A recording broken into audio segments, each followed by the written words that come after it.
sudah dilatih. Ya Allah Azza wa Jalla sebutkan dalam Al-Quran, mukallibina tu'allimunahunna mimma 'allamakumullah. Mukallibina tu'allimunahunna, anjing-anjing yang sudah kalian latih.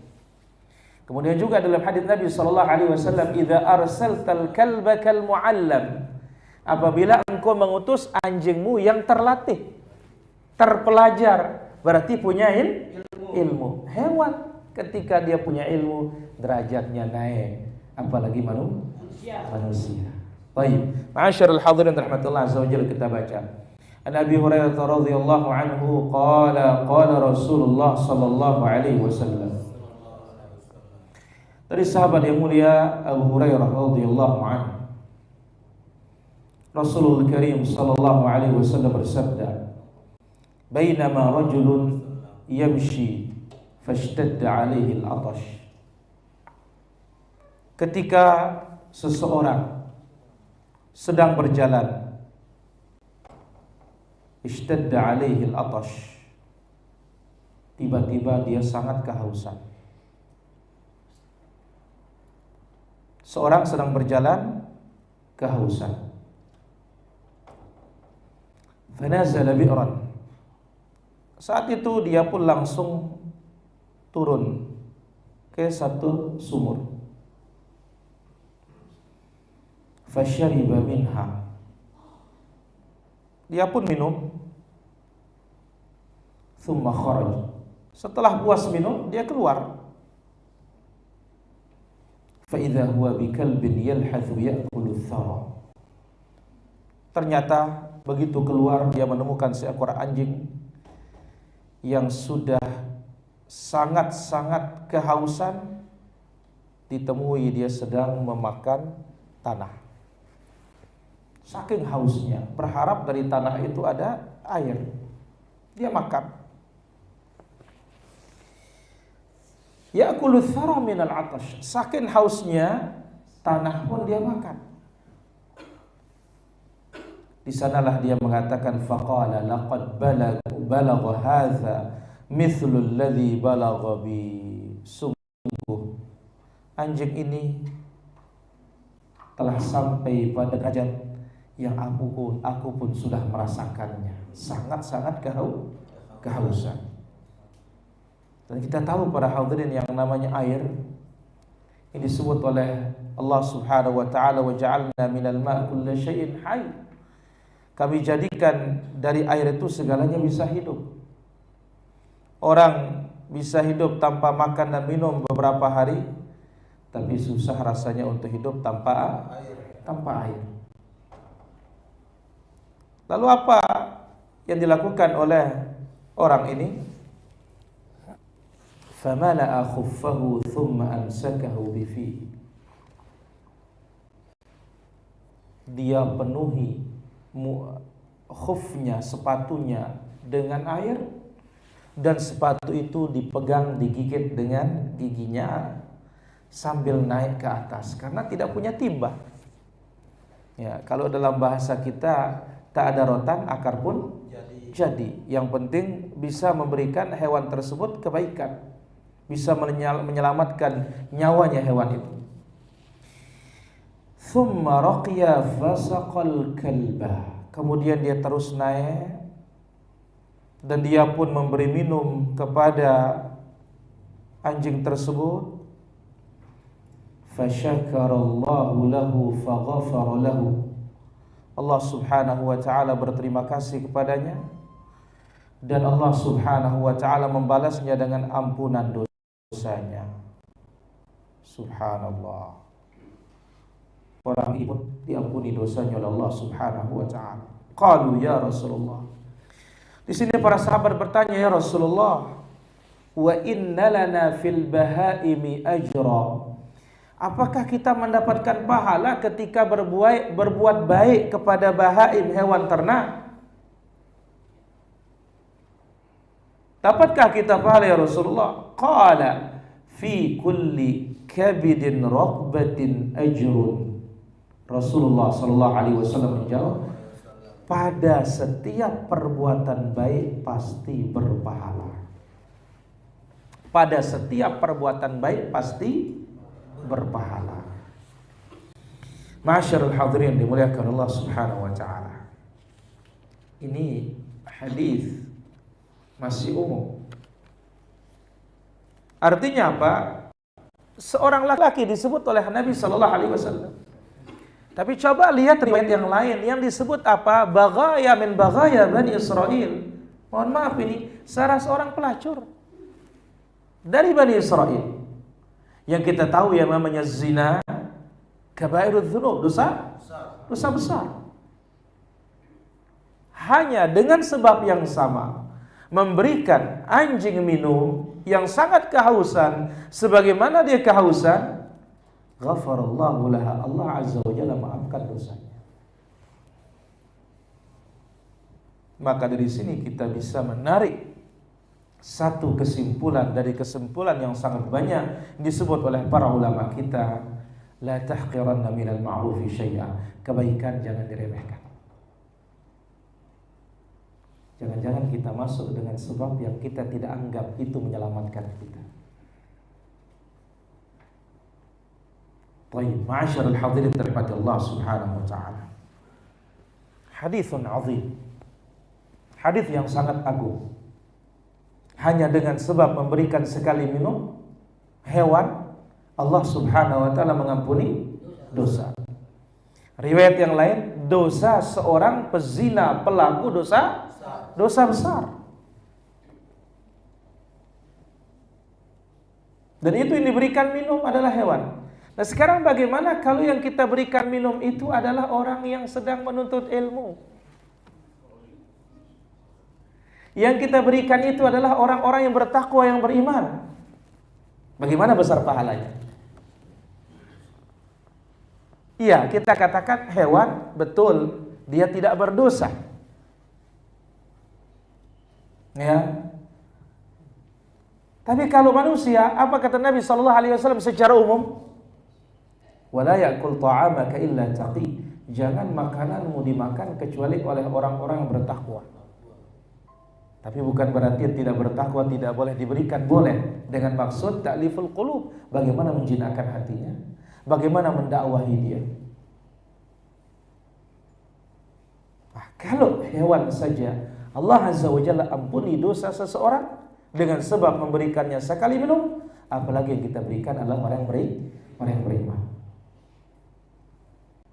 orang yang menuntut ilmu, orang yang berbuat taat kepada Allah Subhanahu wa taala.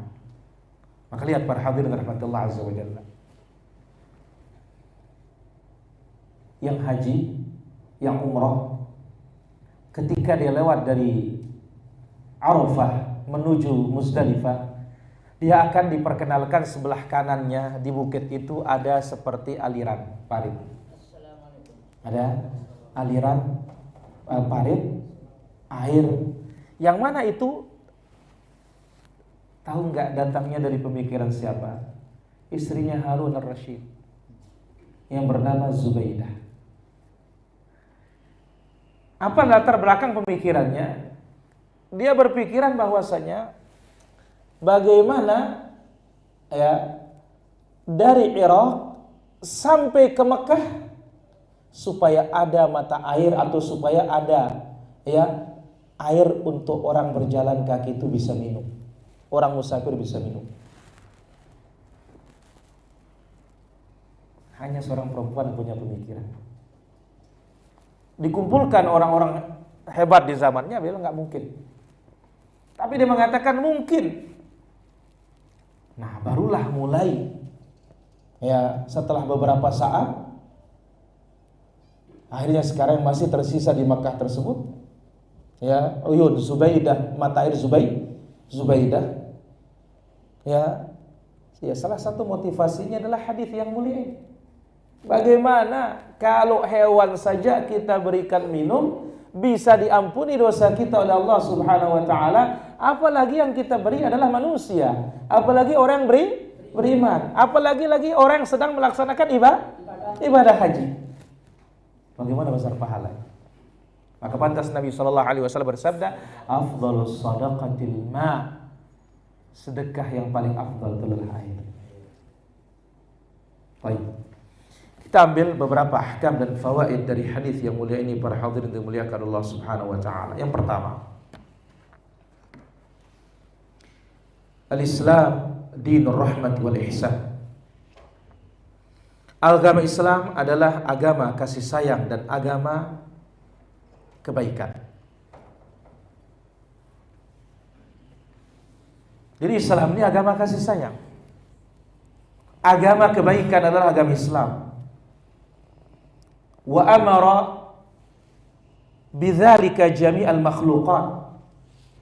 Dan Allah Subhanahu wa taala perintahkan semua makhluk untuk disikapi dengan baik. Allah Subhanahu wa taala perintahkan untuk berbuat baik kepada semua makhluk. Hatta al-hayawan. Bahkan terhadap apa? Hewan. Wa wa'ada dzalika bil ajril 'azim. Dan Allah menjanjikan pahala yang besar min dzalika rahmah, dari sebab kasih sayang tersebut. Wa huwal maghfirah, yaitu ampunan Allah Subhanahu wa taala. Nah, jadi Allah secara khusus menyebutkan di dalam Al-Qur'an, innallaha ya'muru bil 'adli wal ihsan. Allah perintahkan berbuat adil dan berbuat baik. Nah, agama kita agama kasih sayang. Agama kita agama kebaikan. Dan Allah perintahkan berbuat baik ini tidak terbatas, tapi kepada semua makhluk. Ya. Hatta hewan yang melata di muka bumi ini. Dan setelah diperintahkan, kita pun diberikan ganjaran yang besar dengan sebab kasih sayang, itu mendapatkan apa? Ampunan Allah Subhanahu wa taala. Jadi amalan-amalan yang menghapus dosa itu banyak. Dan amalan-amalan yang menghilangkan berbagai macam bentuk hukuman itu banyak. Nah, ambillah dia yang disebut dalam hadis ini, hanya memberikan minum. Ini yang pertama para hadirin. Yang kedua,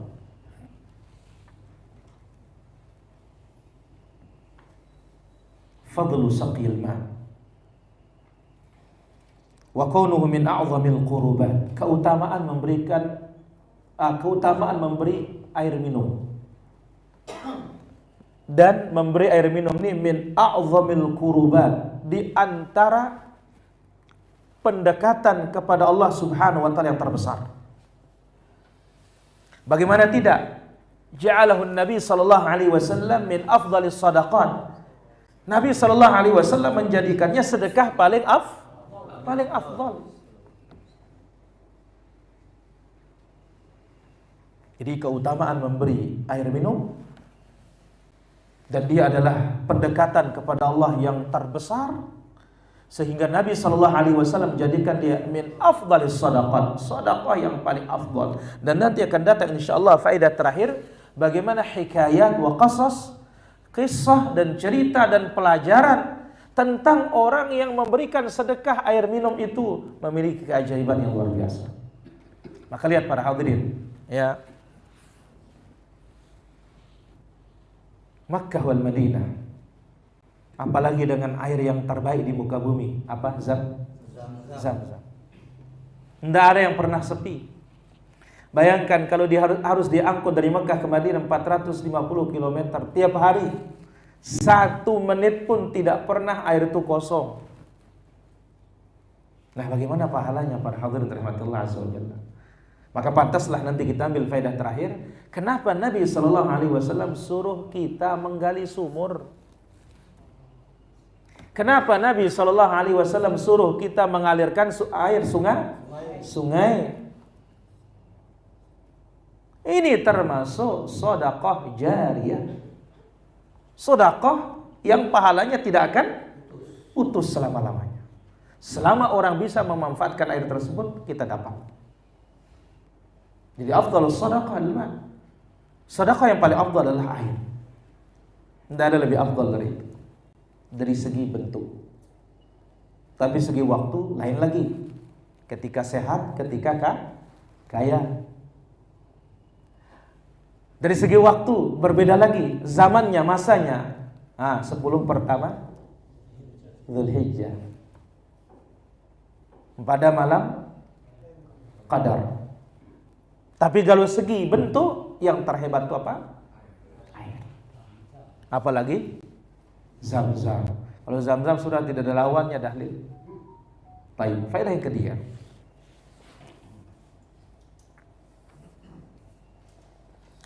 Sa'atu rahmatillah wa fadlihi. Hadis ini menerangkan kepada kita luasnya karunia Allah Subhanahu wa taala dan luasnya kasih sayang Allah Subhanahu wa taala. Bagaimana luasnya karunia Allah, kasih sayang Allah? Faqad yaghfiru dzunubal kabirata bi'amalil khairil yasir. Allah Subhanahu wa taala bisa mengampuni dosa yang besar hanya dengan kebaikan yang sedikit. Maka di sini kita tidak boleh putus asa dari rahmat itu. Nggak boleh putus asa. Nggak boleh putus asa dari kasih sayang Allah. Nggak boleh. Nggak boleh putus asa dari karunia Allah Subhanahu wa taala sesusah apapun. Ya. Jadi luasnya ampunan Allah atau rahmat Allah, luasnya pemberian Allah Subhanahu wa taala, Allah bisa mengampuni dosa besar dengan sebab amal kebaikan yang sedikit. Ayo kita lihat, kasih minum sedikit apa tidak? Sedikit. Air sumur lagi, pakai sepatu lagi. Kira-kira kita dikasih air sepatu bagaimana? Ini kan hewan, tidak peduli dia bersih apa tidak. Tapi inilah gambarannya. Amalan sedikit bisa dengan sebab itu mengampuni dosa besar. Apa dosa besar? Kalau melihat riwayat yang lain, apa? Az-zina. Ayo. Mohon maaf, ini kan pelacur. Nama saja pelacur, bahasa asing kita kan lacur. Rugi. Bisa diampuni dengan sebab apa? Memberikan air minum kepada anjing. Subhanallah.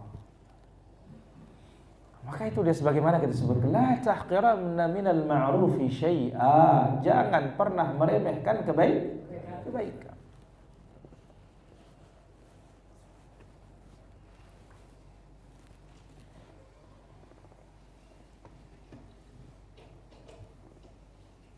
Faedah berikutnya. La yanbaghi ihtiqaru syai' min 'amalil birr. Tidak boleh meremehkan amal kebaikan sekecil apapun.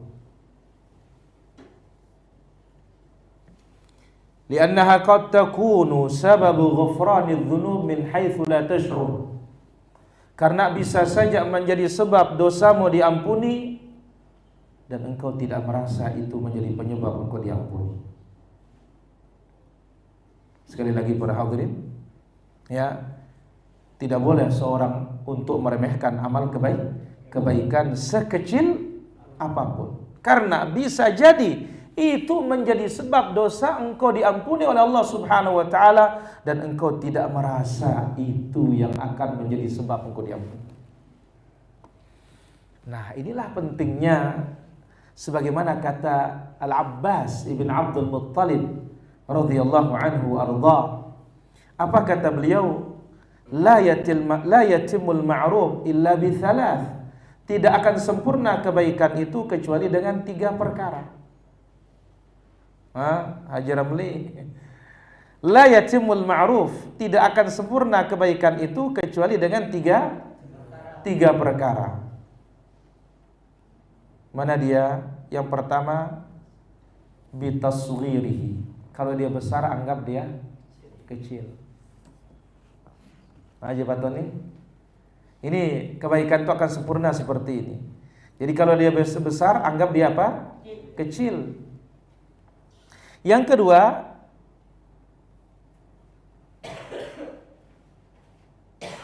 wa bita'jilihi. Segerakan dia, jangan ditunda.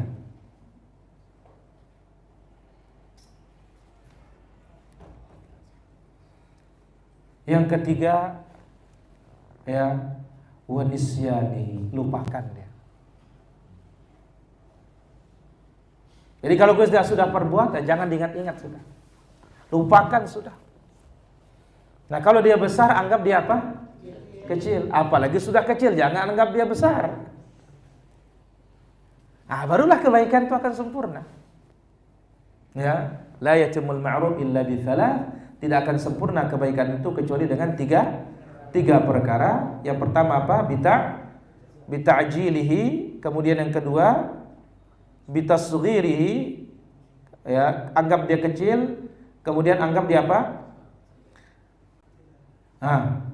Pertama anggap dia kecil, segerakan dia. Yang ketiga lupakan, jangan diingat-ingat. Baik, faedah berikutnya.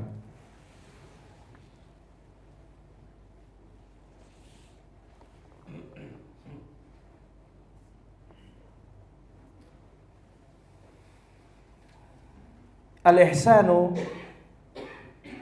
ilal bashari awla wa a'zamu ajra. Berbuat baik kepada manusia lebih utama dan lebih besar keutamaannya. Li'annahu idza hasalatil maghfirah bisababi saqil ma'il kalb. Sebab apabila ampunan didapatkan dengan sebab memberikan seekor anjing air minum, fasaqyu bani Adam a'zamu ajra, maka memberikan anak Adam minum akan lebih besar lagi pahalanya. Jadi kalau ini disebutkan oleh para ulama kita tanbihul adna 'alal a'la, menyebutkan yang terkecil menunjukkan yang terbesar. Kalau kecil aja seperti ini, apalagi yang besar. Kalau perbuatan baiknya kepada hewan la yaqil, yang tidak punya akal, ya, yang hanya makan saja terus, minum saja terus, ini kita mendapatkan pahala besar. Apalagi kalau berbuat baik kepada bashar, kepada manusia. Apalagi lagi berbuat baik kepada orang yang beriman. Berbuat baik kepada orang yang paling dekat lagi kepada Allah Subhanahu wa taala. Tentu semakin besar, semakin besar. Jadi ma'asyarul hadirin rahmatullah azza wa jalla. Jadi sebagaimana kita sebutkan, ini namanya hadis ini mengingatkan yang terkecil apalagi yang terbesar. Dan ini banyak dalam syariat kita. Dan ini menjadi motivasi, pendorong ya bagi kita. Jadi yang kecil seperti ini, apalagi yang besar. Wa qis ala dzalik, dan bisa kita lihat ke ibadah-ibadah yang lainnya. Baik, ambil contoh yang lain. Contoh yang lain. Nah, pertanyaan. Tuh alam, apa keutamaannya sholat sunnah fajar?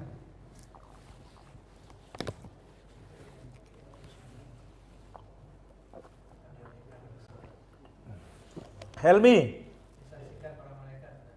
sholat sunnah fajar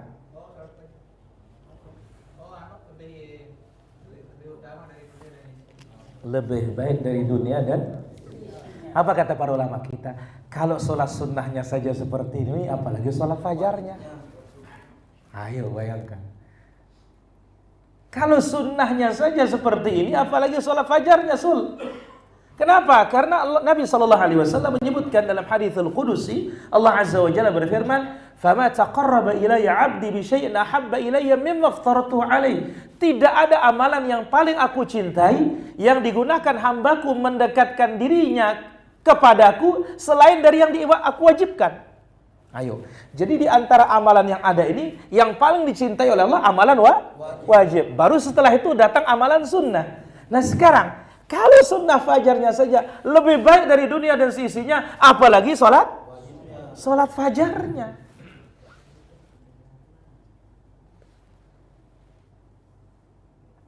Jelas Abu Sayyaf? Apa yang jelas coba dulu.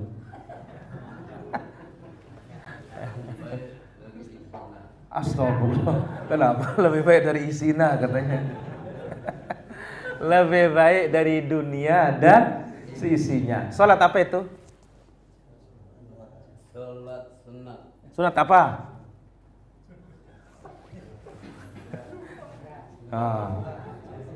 Aduh, dia tidur tadi soalnya nih.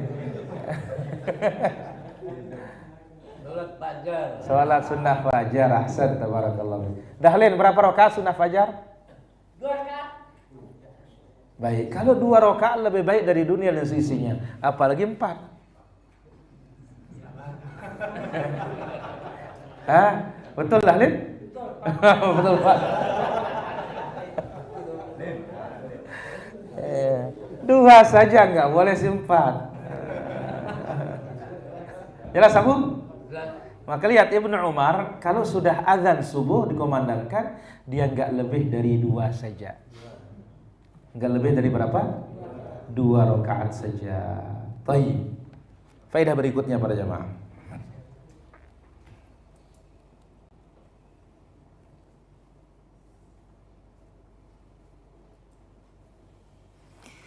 Bayan al-hadithu al-hadhar wa tanfiru min al-isa'ati ila al-bahaim wal hayawan. Hadis ini menerangkan kepada kita larangan untuk berbuat jahat dan bersikap buruk terhadap hewan.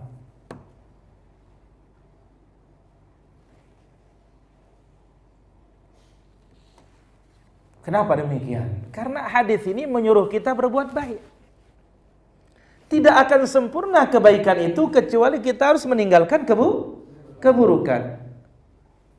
Lihat, apa dikatakan oleh Imam Ibnu Qayyim rahimahullah taala dalam kitabnya Al-Fawaid. Beliau mengatakan, ya, wallati ta'uqu al-qalbu an sayrihi ila Allah azza wa jalla thalatha. Yang menghalangi hati ini berjalan menuju Allah 3 perkara. Aiqus syirki. Pertama, penghalang berupa kesyirikan. Fayazulu bitajrid tauhid.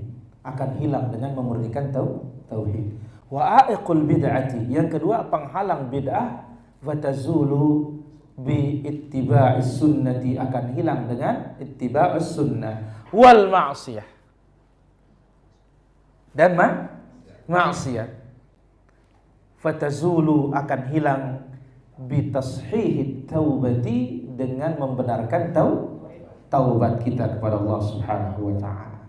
Nah, jadi hadis ini memperingatkan kita, tidak melarang kita bersikap kasar, ya, menyakiti hewan ternak dengan berbagai macam cara, tidak boleh. Nabi SAW pernah melihat sahabatnya memotong kambing sambil mengasah pisau di depannya. Nabi mengatakan, kamu ingin bunuh dia 2 kali? Nabi SAW pernah melihat sahabatnya menarik kambing untuk dipotong. Nariknya keras. Nabi SAW mengatakan, halla suqtahu sauqan thayyiba aw layyina. Kenapa engkau giring dia dengan tidak? Kenapa engkau tidak giring dengan lembut? Bayangin atau para jamaah. Ya, sampai seperti ini Islam itu. Maka Islam telah mendahului aturannya orang-orang Barat yang katanya berbuat baik kepada apa? Hewan. Sehingga apa? Yang dipelihara hewan-hewan yang tidak disukai oleh malaikat. Iya kan? Ini ngetren ini para jamaah. Ya, ini yang paling ngetren. Islam tidak melarang, tetapi apa? Kalbul hirasah, untuk penjaga boleh, atau tadi yang sudah dilatih untuk berburu, hadza jaiz, boleh. Ya. Baik, faedah berikutnya. Min anwa'i saqil ma, di antara bentuk-bentuk memberikan air dan memberi minum, yadkhulu fihi anwa' katsirah, masuk di dalamnya banyak bentuk, bukan hanya yang gelasan. Mana dia? Yadkhulu fihi ijra'un nahar, termasuk di dalamnya adalah mengalirkan sungai atau parit. Wa hafru bi'r, termasuk di dalamnya menggali sumur. Nah, sekarang ini ngebor sumur. Kalau dulu gali, sekarang sudah canggih pakai bor. Kemudian dulu ya harus menggali tanah, gunung, memahat supaya mengalirkan sungai. Sekarang pipanisasi, menggunakan apa? Pipa. Ini semuanya masuk. Bukan saja yang gelasan, bukan saja yang pakai teko. Sebagaimana sabda Rasulullah sallallahu alaihi wasallam yang dikeluarkan oleh Imam Al-Bazzar dalam musnadnya dan dihasankan oleh Syekh Al-Albani rahimahullah taala, Nabi alaihi salatu wasallam bersabda, "Sab'un tajri lil 'abdi ajruhunna min ba'di mautihi wa huwa fi qabrihi." 7 amalan pahalanya akan terus mengalir kepada seseorang setelah dia meninggal dunia ketika berada di dalam kuburannya. 7 amalan. Yang pertama, man 'allama ilman, mengajarkan ilmu yang bermanfaat. Yang kedua, au kara nahran, mengalirkan sungai, termasuk tadi pipa. Yang ketiga, au hafara bi'ran, menggali sumur. Yang keempat, au gharasa nakhlan, menanam kurma atau apapun yang berbuah. Dan semakin banyak buahnya, pahalanya semakin banyak. Au bana masjidan, atau membangun masjid. Au warratha mushafan, atau dia mewariskan mushaf di masjid. Wakaf mushaf. Au taraka waladan yastaghfiru lahu, atau dia meninggalkan anak yang memintakan dia ampunan setelah dia meninggal dunia. Nah, ini meskipun orang di dalam kuburnya, maka pahala itu akan terus mengalir. Yang menjadi poin kita di sini apa? Mengalirkan air sungai. Kemudian yang kedua, menggali sumur. Ini pahalanya tidak akan pernah berhenti. Maka pantas para jamaah, salah seorang sahabat Nabi sallallahu alaihi wasallam, ya, yang mana dia punya kebun di belakang Masjid Nabawi. Di dalam kebunnya terdapat sumur yang airnya sangat-sangat tawar yang disenangi oleh Rasulullah sallallahu alaihi wasallam. Terdapat di kebunnya Abu Talhah Al-Ansari. Ini bagian belakang di dekat pintunya Malik Fahad. Masih ada bundaran dibuatkan di sana. Nah, itu sumur namanya Bir Ha, dikenal dengan Bayruha. Itu adalah kebun dan sumur yang paling dicintai oleh Abu Talhah. Nabi sering masuk ke kebun itu untuk minum. Dan kita tahu air Makkah Madinah ini rata-rata meskipun jauh dari laut asin.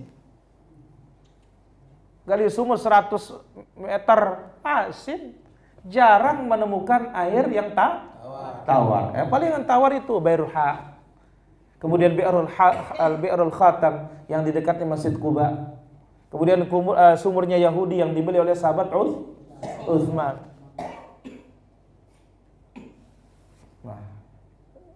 Dia mengatakan, ini yang paling aku cintai dari hartaku ya Rasulullah. Aku jadikan dia untuk Allah dan Rasulnya. Ya, aku jadikan dia untuk Allah dan Rasulnya.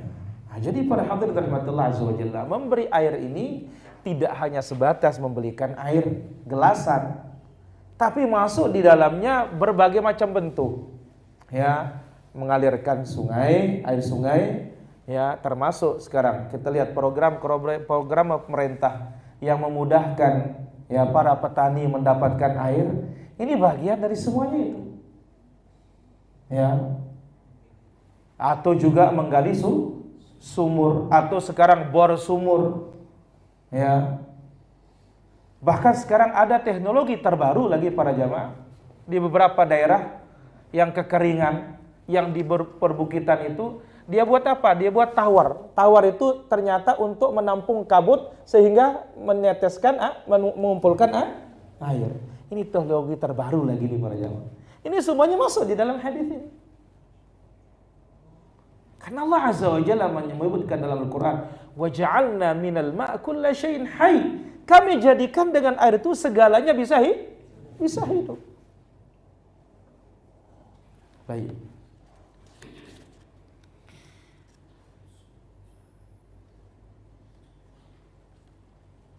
Bahkan Nabi sallallahu alaihi wasallam menyebutkan dalam hadis riwayat Ibnu Khuzaimah dan juga Imam Al-Bukhari dalam tarikhnya tentang sumur ini, Nabi sallallahu alaihi wasallam mengatakan, hafru ma'in, barang siapa yang menggali air sumur, lam yashrab minhu kabid harra, siapapun yang kehausan minum dari sumur tersebut, min jinnin wala insin wala sab'in wala tayrin, jinkah, manusiakah, binatang buaskah, burungkah, illa ajrahu Allahu yawmal qiyamah, melainkan Allah subhanahu wa ta'ala akan ganjar dia dengan pahala besar kelak pada hari kiamat. Maka ini adalah di antara sebab istimrarul ajr, pahala yang tidak akan berhenti sampai hari kiamat. Tidak akan berhenti. Selama air itu terus dinikmati, maka pahalanya terus mengalir. Baik, faedah berikutnya.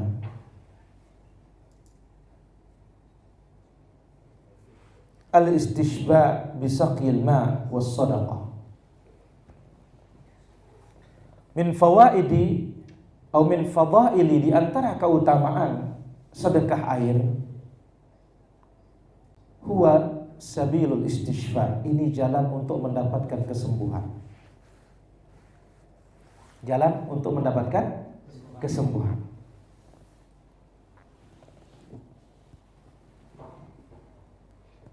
Kama qala Nabi sallallahu alaihi wasallam, sebagaimana sabda Nabi sallallahu alaihi wasallam, dawu mardhakum bis sadaqah, obati orang sakit kalian dengan sedekah. Dan tadi kita sebut sedekah yang paling afdal apa? Sedekah air. Dawu mardhakum bis sadaqah, obati orang sakit kalian dengan sedekah. Hadis ini dihasankan oleh Al-Imam Al-Albani rahimahullah ta'ala, didukung dengan riwayat As-Sahihain.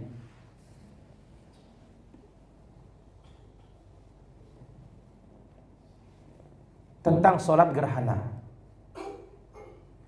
Nabi sallallahu alaihi wasallam menyebutkan, fa idza raaitum dzalika fad'ullah, apabila kalian melihat gerhana terjadi, fad'ullaha wa kabbiru wa sallu wa tasaddaqu, berdoalah kepada Allah, bertakbir, salat gerhana, wa tasaddaqu, dan sedekah. Qala Ibnu Daqiq al-Id, Ibnu Daqiq al-Id mengomentari hadis ini, kalau melihat gerhana berdoa kepada Allah, bertakbir, salat, sedekah. Ibnu Daqiq al-Id mengatakan, wa fil haditsu dalilun aw fil hadithi dalilun ala istihbab as-sadaqah indal makhawifi. Hadis ini dalil hendaklah bersedekah ketika datang hal-hal yang menakutkan. Tolak perkara-perkara yang menakutkan dengan sedekah. Listidfa'il bala'il mahdzur, untuk menolak bencana yang dikhawatirkan dan ditakuti. Nah, termasuk sakit. Apalagi mungkin kalau bahasa sekarang, dokter sudah angkat tangan. Faqad warada fi tarjamatil Hakim An-Naisaburi. Hal ini dibuktikan tentang biografi Imamul Hakim An-Naisaburi. Annahu usiba biquruhin fi wajhihi fata'iba wa huwa yu'alijuha. Imam Al-Hakim terkenal di para jemaah. Ternyata dia kena bisul di mukanya, yang mana sudah berbagai macam usaha dia pakai untuk mengobati, tapi tidak ada kesembuhan juga. Lelah dia mengobatinya. Lalu dia menulis surat kepada gurunya, Abi Uthman As-Sabuni. Dan surat itu dibaca pada hari Jumat setelah sholat Jumat. Mana dalam suratnya dikatakan dia itu sakit, minta didoakan kepada Allah Subhanahu wa taala akan disembuhkan. Wada'alah Abu Uthman. Akhirnya Abu Uthman mendoakan dia di hadapan ribuan kaum muslimin di Masjidil Umawi yang ada di Suriah, yang menjadi tempat turunnya Nabi Allah Isa alaihissalatu wassalam di akhir zaman. Berdoa Abu Uthman As-Sabuni. Lalu salah satu yang mendengarkan doa itu adalah salah seorang wanita yang salehah. Pulang dalam keadaan gundah gulana perempuan ini. Kenapa? Karena ini ulama kita yang sakit dan tidak kunjung sembuh. Bingung perempuan ini berpikir apa? Subhanallah. Allah perlihatkan dia dalam mimpi. Nabi sallallahu alaihi wasallam memerintahkan dia untuk memerintahkan Al-Imamul Hakim an yatasaddaqa bil ma, supaya menyedekahkan air. Kenapa? Sudah berbagai macam usaha. Dokter-dokter hebat saat itu, tabib-tabib sudah enggak mempan sudah. Sampai dia tulis surat kepada gurunya, doakan. Di depan orang banyak didoakan. Salah satu yang mendengar doanya adalah wanita ini yang salihah. Dia pun susah memikirkan seorang alim. Alim sakit ketika kita sakit semua ini. Allah perlihatkan dalam mimpi, Nabi perintahkan dia suruh Imamul Hakim untuk sedekah air. Fawadha'a khawdan inda baiti, langsung dia buat kolam di depan rumahnya. Wa ja'ala an-nas yashrabuna, dan orang-orang pun minum dari kolam yang sudah disiapkan tersebut. Fabari'a, selang beberapa hari Allah Subhanahu wa taala sembuhkan dia. Itu yang pertama. Yang kedua, rajul akhar, dia melapor kepada Abdullah ibn al-Mubarak, tabi'in. Dia pun juga ditimpa bisul. Fata'iba fi ilajiha, dia sudah lelah, capek untuk berobat. Ya. Dia tanya dokter, tidak ada hasilnya sama sekali. Maka Ibnu Mubarak rahimahullah taala mengatakan, ihfir bi'ran au ajri ainan au tasaddaq bil ma, gali sumur, atau kalau tidak alirkan mata air itu ke tempat orang-orang yang memerlukan, atau kalau tidak bersedekah engkau dengan air. Faja'ala ar-rajulu yabra'u fi usbu', hanya dalam satu pekan Allah Subhanahu wa taala sembuhkan dia. Kalau kita lihat sepele enggak, hanya air. Apalagi sekarang kan enak ya, tinggal ngirimin orang berapa kotak kan? Ya. Tapi apa? Dengan penuh keikhlasan kepada Allah Subhanahu wa taala. Ini dia para hadirin yang dimuliakan Allah Subhanahu wa taala, fawaid yang bisa kita ambil dari hadis yang mulia ini. Insyaallah majelis berikutnya akan kita ambil majelis yang ketujuh, as-sabru indal bala, sabar menghadapi ujian dan cobaan. Ini bagian dari asbab maghfiratul dzunub. Wa sallallahu wasallam wa baraka ala abdika wa rasulika Muhammad wa ala alihi wa sahbihi ajma'in. Wa akhiru da'wana alhamdulillahi rabbil alamin. Dan kita ambil beberapa pertanyaan yang sudah masuk di sini.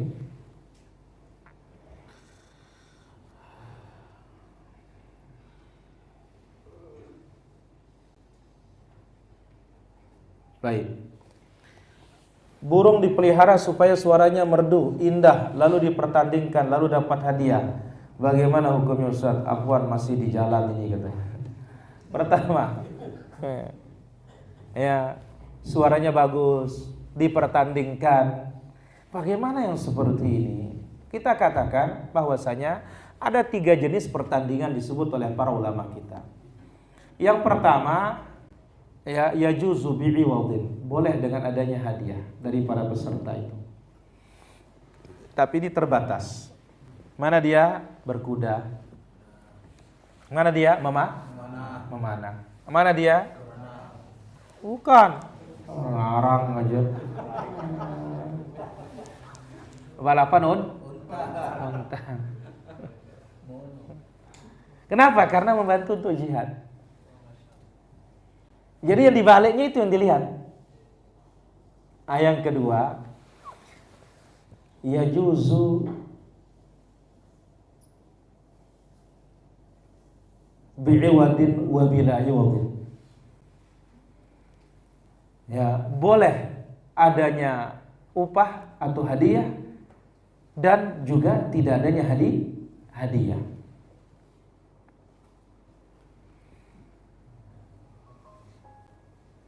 Kemudian yang ketiga, la yajuzu bi'iwadin wala bila iwadin. Tidak boleh adanya hadiah maupun ya tidak adanya hadiah, tidak boleh sama sekali. Nah, itulah dia yang berkaitan dengan ya amalan atau perbuatan atau permainan yang di dalamnya ada permainan yang haram. Taib. Mana yang boleh dengan iwad dan tidak ada upah maupun tidak ada upah, ada hadiah maupun tidak ada hadiah? Permainan yang mubah. Permainan yang mubah ini boleh tanpa hadiah, boleh juga dengan hadiah. Tapi syaratnya kalau dengan hadiah bukan hadiahnya dari para pemain, tapi harus ada pihak ketiga baru boleh. Kalau dari pihak pemain tidak boleh sama sekali. Ini jatuh kaidahnya perjudian. Allah Ta'ala wa'ala. Baik. Gobang. Masalah amal yang pahalanya sampai terus ngalirin Ustaz. Misalnya tiang di bau nggak di sumur termasa 5 juta jadi sumur. Terus di mau biar wajib biasa Ustaz. Lagu bau tiang wafapkan mushaf lagu surat Yasin doang berbeda Ustaz.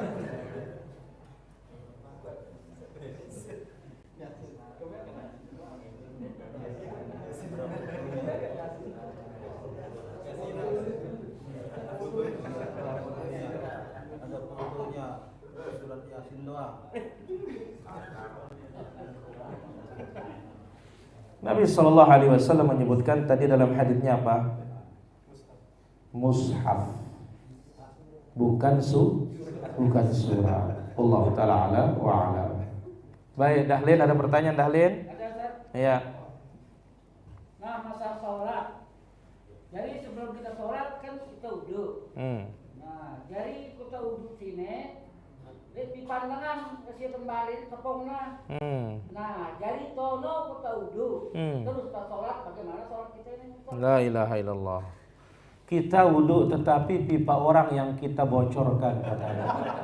Orang ini bukan kita. Orang ini. Siapa yang bocorin pipanya orang? Orang? Yang punya rumah ini tempat kita wudhu ini. Oh, dia yang bocorin? Ya. Terus airnya kita ambil? Ya ambil, terus sampai wudhu di sana.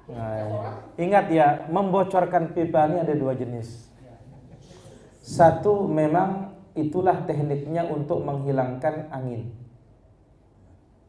Ada memang sengaja dibocorin supaya tidak masuk angin. Nah, dari sana keluar airnya tidak ada masalah.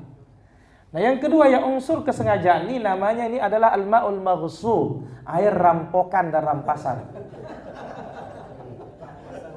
Sah sholatnya tetapi berdosa karena memakai air rampasan. Jelas Dalil? Jelas? Allah Ta'ala ala wa ala. Baik, Sul.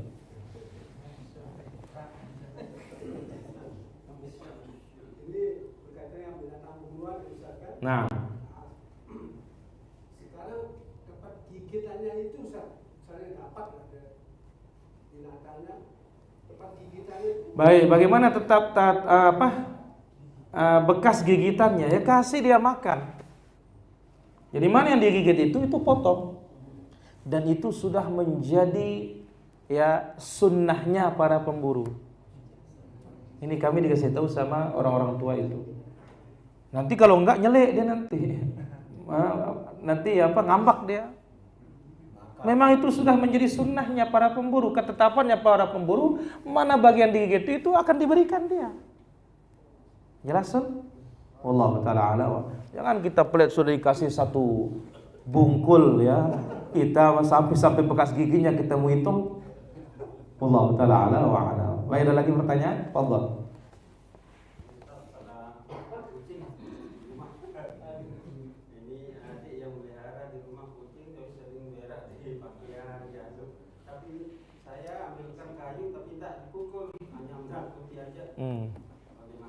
Tidak apa-apa, yang penting jangan dipukul ya.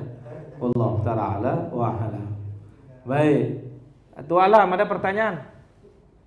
Memelihara kucing itu hadisnya sahih apa dhaif, Ustaz? Yang melihara bagaimana maksudnya? Melihara kucing, masih banyak melihara tapi kayaknya ketetangga. Pertama, ya Nabi Shallallahu Alaihi Wasallam ditanya oleh para sahabat tentang al-hirrah, kucing. Qala innaha laysa binajis. Dia tidak najis. Innaha la minat tawafin 'alaikum wat-tawafat. Dia adalah mengelilingi kalian sebagaimana para pembantu itu mengelilingi kalian. Maka suurnya, bekasnya, nah wudu, Abu Hurairah wudu dari bekas kucing tersebut tidak ada masalah. Ya tentu kita hindari kencingnya dan kotorannya saja. Allah ta'ala wa a'lam. Lanjut Abu. Nah, jadi ketaatan gawina, maksiat gawina. Taat dikerjakan, maksiat pun dikerjakan, berarti dua-duanya jalan ya. Iya. La ilaha illallah. Bagaimana nanti pinaheran tak bau ke sapi mungkin. La ilaha illallah. Apa bisa draw katanya nih. Jadi ketaatan dikerjakan, maksiat dikerjakan, bisa draw enggak katanya di akhirat. La ilaha illallah. Ingat ya apa disebutkan oleh Al-Imam Ibnu Qayyim rahimahullah taala. Ya. Laisa sya'nu ya fi amal al-hasanat. Bukan yang besar itu kita mengerjakan kebaikan itu, tapi lebih besar itu menjaga kebaikan tersebut. Nah, sekarang ya sebagaimana kebaikan bisa menghapus keburukan, demikian juga keburukan bisa menghapus kebaikan. Nah, tapi man tasawat hasanatu wa sayyi'atu. Kalau ada yang semisal antara kebaikan dengan keburukannya, maka kita katakan hari kiamat kalau sudah diputuskan oleh Allah Subhanahu wa taala, maka dia menjadi ashabul a'raf. Orang yang tidak berada di surga, tidak berada di neraka, tetapi pasti insya Allah ujungnya masuk surga. Nah, orang-orang seperti itu itulah yang akan mendapatkan syafaat asal dia tidak berbuat kesyirikan. Wallahu ta'ala ala wa ala. Lanjut Abu. Lanjut. Nah, menjadi syahwat niki kalau dia masuk akal niki. Tidak ada masalah. Lalu maksudnya di jamaah? Nah, ntar aja sih kita dengar ini apa ceritanya. Abu, ini tentang malaikat tadi itu. Bagaimana syahwat masuk akal ini? Sebentar, coba jelasin dulu. Lanjut. Terus? Ia termasuk tidak berakal menjadi yang syahwat niki. Ya bagaimana untuk sebagian niki? Sebagian apa? Mohon. Iya, mohon penjelasan lagi ini. Apa mau dijelaskan Abu? Iya, untuk menjadi syahwat. Syahwat niki menjadi masuk tidak berakal. Iya, kalau orang pertama kita manusia itu memang dua isinya. Syahwatnya ada, akalnya juga ada. Nah, kalau syahwatnya kalah dengan akalnya, malaikat kawannya. Jelas Abu? Kalau syahwatnya kalah, akalnya yang menang, malaikat kawannya. Tapi kalau akalnya yang kalah, syahwatnya menang, hewan kawannya. Memang manusia itu memang dua ini. Ya dua. Bukan akal saja, bukan juga syahwat saja. Tapi memang terdiri dari dua ini Abu. Nah, sekarang kita lihat mana yang menang nih Abu. Nah, kalau dia patuh berarti menang akalnya. Tapi kalau dia terus merajalela dalam kemaksiatan dan dosa, berarti menang apa? Menang syahwatnya. Maka ingat, syaitan dan iblis masuk kepada anak Adam itu dari dua sisi, syahwat dan syubhat. Jelas Abu? Lanjut. Nah, jadi sebagai seperti ngambil minum anjing niki, karena anjing tahu bahasa niki. Ampun dalam pahala. Lelah selgelik. Apakah tadi kita sebut Abu? Ini bukan masalah dia bisa bicara. Siapa yang mengatakan anjing bisa bicara? Coba dulu. Yang ada bicara itu pernah di zaman Nabi SAW, itu pun hanya serigala. Dan itu menjadi tanda kiamat. Ketika seorang mengembala kambingnya, tiba-tiba diambil oleh serigala satu. Dikejarlah oleh pengembala ini, langsung ditarik. Di sini serigalanya ngomong, masa kamu ingin cabut rezeki yang Allah kirimkan kepadaku, katanya. Dia, loh, kok hebat ya, serigala bisa ngomong, katanya. Hanya itu peristiwanya. Jadi bukan dikasih dia itu makan dan minum karena dia bisa bicara, Bu. Tapi inilah dia perbuatan baik. Dia kehausan maka dikasih minum. Yang melihat nangenam, Bu. Nagin mati. Kasaran, Pak. Kasaran. Bukan kasaran lagi, mati saking hausnya sampai tanah itu dimakan. Jelas, Bu? Jelas. Alhamdulillah. Pak Guru ada pertanyaan, Pak Guru?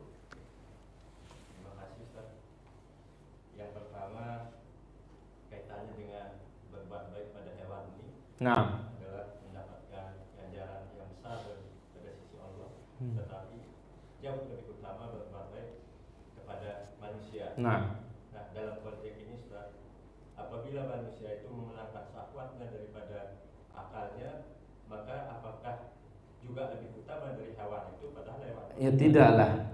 Akan tetap kita katakan yang taat itu yang semakin utama. Maka itu sebabnya Nabi SAW menyebutkan, wala ya'kul ta'amaka illa taqi, jangan makananmu dimakan kecuali oleh orang yang bertakwa. Itu saat ada pilihan. Tapi ketika tidak ada pilihan, ini yang tidak bertakwa mau mati ya kasih minum. Wallahu ta'ala a'lam wa a'lam. Baik. Dari sedekah yang paling utama itu adalah air. Tapi bagaimana kalau kita bersedekah dengan air ini menentukan waktu, misalkan pada hari Jumat saja, apakah ada keutamaannya pada? Baik, tidak ada keutamaannya. Ya, apalagi dinamakan Jum'ah berkah, sedekah Jumat, tidak ada. Ya, beda. Ya, hari biasa kita sedekah, tapi kita tingkatkan 10 pertama, karena memang ada dalilnya. Amal soleh yang paling dicintai Allah 10 pertama. Kemudian apa kita sedekah, terutama 10 malam terakhir. Kenapa? Kita berharap amal soleh pada Lailatul. Kalau ini ada yang kita kejar. Maka Nabi SAW menyebutkan, la takhussu yawmal jum'ati bisiyamin wala biqiyam. Yaumahu bisiyamin wa lailatahu biqiyam. Jangan khususkan hari Jumat siangnya untuk puasa, malamnya untuk salat. Ayo. Padahal asal salat disyariatkan, asal puasa disyariatkan, tapi mengkhususkan perlu dalil. Allah ta'ala ala wa alam. Baik, fadhal. Saya pernah dengar hadis terkait dengan salah satu hewan yang dilarang dibunuh itu adalah semut, Ustaz. Nah, bagaimana kondisi kita membolehkan membunuh semut? Terkadang kita mengusirnya tapi semutnya mati. baik. Kemudian terkait dengan hewan yang lain di rumah gitu, misalnya kayak kecoa gitu, Ustaz. Ada beberapa teori bahwasanya kalau kita membunuh kecoa sampai kita tindis muncrat itu kan bakterinya nyebar. Ada beberapa cara kita memberikan cairan tapi dia tuh kayak tersiksa tapi sampai mati. Itu bagaimana kita sebagai pelakunya itu, Ustaz? Baik. Nabi SAW bersabda, "Idza qataltum fa ahsinul qitlah." Kalau membunuh, baiklah cara membunuh. Ya, kita katakan semut tidak boleh dibunuh kecuali kalau menyakiti. Kalau menyakiti tidak ada masalah. Asal tidak boleh tahriq bin nar. Membunuh dengan api, kalau itu nggak boleh, mutlak. Ya, tapi asapnya untuk mengusir tidak ada masalah. Nah, sekarang bagaimana kecoa? Kalau kita tindis secara ilmiahnya menyebarkan virus. Nah, tapi kita gunakan cara lain, tapi itu menyiksa. Ya, kita katakan yang terbaik adalah bagaimana caranya tidak menyiksa. Ya, caranya dia tidak menyiksa. Mungkin kita ada alat lain, taruhkan dia mungkin kampar, dengan itu dia bubar, pergi, lebih baik. Wallahu ta'ala ala wa ala. Haji Pak Tony. Kajian yang sudah lewat Ustaz, yang mengatakan hadis baru salatu man ada sahabat yang tamam. Dan dalam catatan kami di sini Pak nomor 3, salat itu sah belum tentu diterima karena ada penghalang atau adanya imam yang dibenci. Baik, pertanyaan saya Ustaz, di dalam perkataan imam dibenci bagaimana kalau kita sebagai makmum? Apakah kalau kita itu bisa diterima? Kalau makmum sih tidak ada masalah. Nabi SAW sebutkan dalam hadis dibawa oleh Imam Al-Bukhari, yusalluna lakum, imam itu memimpin kalian salat, fa in asabu falakum walahum. Kalau dia benar kalian dapat pahala, dia dapat pahala. Wa in akhtau, kalau dia salah, falakum alaihim. Kalian dapat pahala, dia yang dapat dosa. Asal jangan imamnya tidak tumakninah. Nah, kalau tidak tumakninah sih nggak boleh kita ikut. Kenapa? Karena salatnya tidak sah. Wallahu ta'ala ala wa ala. Wajib takat ada pertanyaan? Alhamdulillah. Bang Adenan bertanya? Tafadhal. Manusia diberikan akal, syahwat. Bagaimana kita menyikapi di akhir zaman ini, Ustaz? Kita berusaha untuk istiqomah, tapi di lingkungan kita itu banyak seperti pandangan-pandangan yang memang sangat mengganggu. Iya. Bagaimana cara menyikapinya, Ustaz? Sedangkan di lingkungan Nggak bisa ndak. Baik, bagaimana? Fattaqullaha mastata'tum. Bertakwa kepada Allah semampu kita. Perbanyak apa? Istighfar. Lihat sahabat Abu Ayyub datang ke Syam, ditemukan WC-nya menghadap kiblat. Apa katanya? Kami berpaling dan banyak istighfar katanya. Ya banyak istighfar sudah. Wallahu ta'ala ala wa ala. Nah. Tadi terkait dengan manusia jika akal yang lebih dominan daripada syahwat, itu cenderung lebih baik kan gitu. Nah, meskipun mengarah ke ketaatan kan gitu. Namun di sini kan terkadang orang yang berakal itu seperti halnya kalau di dalam ilmu dunia itu seperti orang yang ahli dalam filsafat seperti itu. Baik. Nah, itu bagaimana Ustaz? Bagaimana? Akalnya luar biasa. Pertama kita katakan al-aql di sini adalah al-fahm, paham. Bukan kecerdasan. Apa dikatakan oleh Syekhul Islam rahimahullah tentang ahli filsafat, ahlul kalam begitu secara umum, utu zaka'an walam yu'tu zaka'an. Mereka diberikan kecerdasan tetapi tidak diberikan kesucian. Utu fuhuman walam yu'tu uluman, utu uluman walam yu'tu fuhuman. Mereka dikasih ilmu pengetahuan tapi pemahaman tidak dikasih. Nah, jadi masalahnya bukan masalah akal yang hebat itu cerdas, tapi apa? Lebih kepada memahami kebenaran tersebut dan memegangnya. Wallahu ta'ala ala wa alam. Demikian para hadirin, apa bisa kita ambil pada kesempatan sore yang berbahagia dan mulia ini. Insyaallah maghrib isya kita lanjutkan di taqwa bisintur insyaallah taala. Wassallallahu wasallam wa baraka ala abdika wa rasulika Muhammad wa ala alihi washabihi ajmain. Dan informasi menyusul untuk Islamic Center hari Sabtu insyaallah ba'dal asar. Ya, wallahu ta'ala ala wa alam. Wassalamualaikum warahmatullahi wabarakatuh.